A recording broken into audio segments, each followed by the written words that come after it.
ನೋಡ್ರಪ್ಪ ಗಾಡಿಗಳು ತಗೊಂಡು ಬೆಂಗಳೂರು ಬಂದು ಓಲಾ ಊಬರ್ ಡ್ಯೂಟಿ ಮಾಡ್ಕೊಂಡು ಜೀವನ ಮಾಡ್ಬೇಕು ಅಂತ ಇದ್ರಲ್ಲ ನೋಡಿ ಸ್ವಲ್ಪ ಈ ವಿಡಿಯೋಗಳನ್ನ. ಇವತ್ತು ಡ್ರೈವರ್ ಗಳೆಲ್ಲ ಕೈ ಕಟ್ಕೊಂಡು ಕೂತಿರೋದಕ್ಕೆ ಇವತ್ತು ಈ ಮಟ್ಟಿ ಪರಿಸ್ಥಿತಿ ತಂದಿರ್ತಿದ್ದಾರೆ. ಈ ಬೋಳಿ ಮಕ್ಕಳನ್ನ ಬೆಂಗಳೂರಿಗೆ ಬಿಟ್ಕೊಂಡಿದ್ದಕ್ಕೆ ಓಲಾ ಊಬರ್ ರ್ಯಾಪಿಡ್ ಅಂತ ಎಷ್ಟೋ ಆಪ್ ಗಳನ್ನ ಬೆಂಗಳೂರಿಗೆ ಬಿಟ್ಕೊಂಡಿದ್ದಕ್ಕೆ ಇವತ್ತು ಡ್ರೈವರ್ ಗಳನ್ನ ಈ ಪರಿಸ್ಥಿತಿ ತಂದು ಇಟ್ಬಿಟ್ಟಿದ್ದಾರೆ. ನೋಡಿ ಈ ಊಬರ್ ಬ್ಲಾಕ್ ಗಾಡಿಗಳು ಅಲ್ಲಿ ಇಲ್ಲಿ ಒಂದೊಂದು ಸಿಗ್ತದೆ, ಇನ್ನ ಹೆಜ್ಜೆಗೆ ಒಂದೊಂದು ಗಾಡಿಗಳು ಸಿಗ್ತವೆ.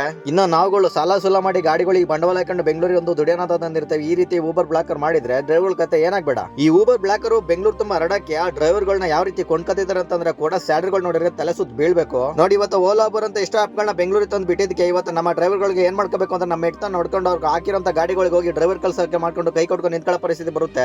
ಈ ಟೈಮ್ ಬಂದ್ರು ಬರೋದು ಹೇಳಕ್ಕಾಗಲ್ಲ. ನಾವಿರೋಂತ ಗಾಡಿಗಳನ್ನ ಮಾರಾಕ್ಬಿಟ್ಟು ಅವ್ರು ಮಾಡಿರೋಂತ ಗಾಡಿಗಳಿಗೆ ಹೋಗಿ ಡ್ರೈವರ್ ಕೆಲಸ ಮಾಡ್ಕೊಂಡು ಕೈ ಕಟ್ಕೊಂಡು ಅವ್ರು ಕೂಡ ಸಂಬಳಕ್ಕೆ ಅಲ್ಗಿಚ್ಕೊಂಡಿರ್ಬೇಕಾಗುತ್ತೆ. ನೋಡಿ ಇವತ್ತು ನಮ್ಮಂತ ಎಷ್ಟೋ ಕ್ಯಾಬ್ ಚಾಲಕರು ಇವತ್ತು ಬಿಸಿಲು ನಿಂತ್ಕೊಂಡು ಡ್ಯೂಟಿಗಳನ್ನ ಕಾಯ್ಕೊಂಡು ಡ್ಯೂಟಿ ಇಲ್ಲ ಅಂತ ಸಾಯ್ತಿದೀವಿ. ಇಂತರ ಗಾಡಿಗಳು ಬಂದ್ರೆ ಡ್ಯೂಟಿಗಳು ನಮಗೆ ಸಿಗ್ತಾವ? ಸಿಗೋಲ್ಲ, ಯಾವುದೇ ಕಾರಣಕ್ಕೂ ಸಿಗಲ್ಲ. ಇವತ್ತ ನಮ್ಮ ಎಲ್ಲಗಳ ಕ್ಯಾಬ್ಗಳ ಪರಿಸ್ಥಿತಿ ಏನಾಗುತ್ತೆ ಅಂದ್ರೆ EMI ಹೆಂಗ್ ಕಟ್ಟಬೇಕು, ಆ ಮಾಡಿರೋಂತ ಸಾಲಗಳು ಈಸ್ಕೊಂಡ್ರೆ ಸಾಲಗಳನ್ನ ಹೆಂಗ ತೀರಿಸಬೇಕು ಅನ್ನೋದು ಕೂಡ ತಲೆ ಕಿಟ್ಟು ಕೆರೆಡ್ದೋಗಿದೆ. ಅವ್ರಗಳ ಜೀವನ ಯಾರಿಗೂ ಹೇಳ್ಕೊಳ್ಳಂಗಿಲ್ಲ. ಒಂದು ಹೊತ್ತು ಊಟ ಮಾಡೋದು ಕೂಡ ಹಿಂದೆ ಮುಂದೆ ನೋಡೋ ಪರಿಸ್ಥಿತಿ ಆಗ್ಬಿಟ್ಟಿದೆ. ಒಂದೊಂದು ಸತ್ಯ ಹೀಗೆ ನಿಂತ್ರೆ ನೋಡ್ಕೊಂಡು ಹೋದ್ರೆ ಯಾವುದೇ ಕಾರಣಕ್ಕೂ ಮಾಡಿರೋಂತ ಗಾಡಿಗಳನ್ನ ಮಾರಾಕ್ಬಿಟ್ಟು ಊರಲ್ಲಿ ಹೋಗಿ ಜೀವನ ಕಟ್ಕೊಳ್ಳೋದಂತ ಪಕ್ಕ. ಇನ್ನ ಹೊಸದಾಗಿ ಗಾಡಿ ಮಾಡ್ಬೇಕು, ಜೀವನ ಕಟ್ಕೋಬೇಕು ಅಂತ ಯಾವುದೇ ಕಾರಣಕ್ಕೂ ಬೆಂಗಳೂರು ಬತ್ತಿನಿಂದ ಆದಷ್ಟು ತುಂಬಾನೇ ಕಷ್ಟ ಇದೆ. ದಯವಿಟ್ಟು ಗಾಡಿ ಮಾಡಕ್ಕಿಂತ ಮುಂಚೆ 1000 ಬಾರಿ ಯೋಚನೆ ಮಾಡಿ ಗಾಡಿಗಳನ್ನ ಮಾಡಿ. ನಾನೇನಾದ್ರು ತಪ್ಪಾಗಿ ಮಾತಾಡಿದ್ರೆ ದಯವಿಟ್ಟು ಕ್ಷಮೆ ಇರಲಿ. ನನ್ನ ವಿಡಿಯೋಗಳು ನಿಮ್ಗೆ ಏನಾದ್ರು ಇಷ್ಟ ಆಗಿದೆ ಫಾಲೋ ಮಾಡಬೇಕು ಅಂತ ಅನಿಸಿದೆ ಫಾಲೋ ಮಾಡ್ಕೊಳ್ಳಿ.